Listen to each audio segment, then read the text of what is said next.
Good morning. তো সোমবার ছিল কার্তিক পুজো আর আমি গেছিলাম দিদিভাইয়ের বাড়িতে। ওদের বাড়ি এটাই থার্ড টাইম হয়েছিল পুজো, বেশ বড় করে হয়েছিল। তো আমি, মা, পিসুমণি, পিসুমশাই চলে গেছিলাম সকাল সকাল আর গিয়ে ব্রেকফাস্ট করে নিলাম। আর এই দিনকার হোয়াটটা ইটিনা ডেটা শেয়ার করে দেবো আমি। আর ওদের বাড়িতে না অনেকগুলো পাখি আছে আর এর নাম মিঠু, আর অনেকগুলো অ্যাকোরিয়ামও আছে। আর এই রিংটা আর আমাকে যে নোজ পিনটা তোমরা পরতে দেখছো, এই দুটোই আমি সোনাঝুরি থেকে কিনেছিলাম। আর এখানে দিদিভাই আলপনা দিচ্ছিল। তারপর মাসিরা আসার পর আমরা একসাথে লাঞ্চও করে নিলাম। আর সেদিনকে তো দিদিভাইয়ের উপোস ছিল।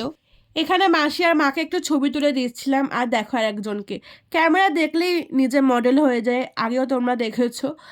আর দিদিভাই রেডি হয়েছিল, ওকে আমি একটু হেল্প করে দিচ্ছিলাম। তারপর পুজো শুরু হলো আর কার্তিক ঠাকুরটাকে দেখো কি মিষ্টি না, পুরো রাজা রাজা লাগছিল।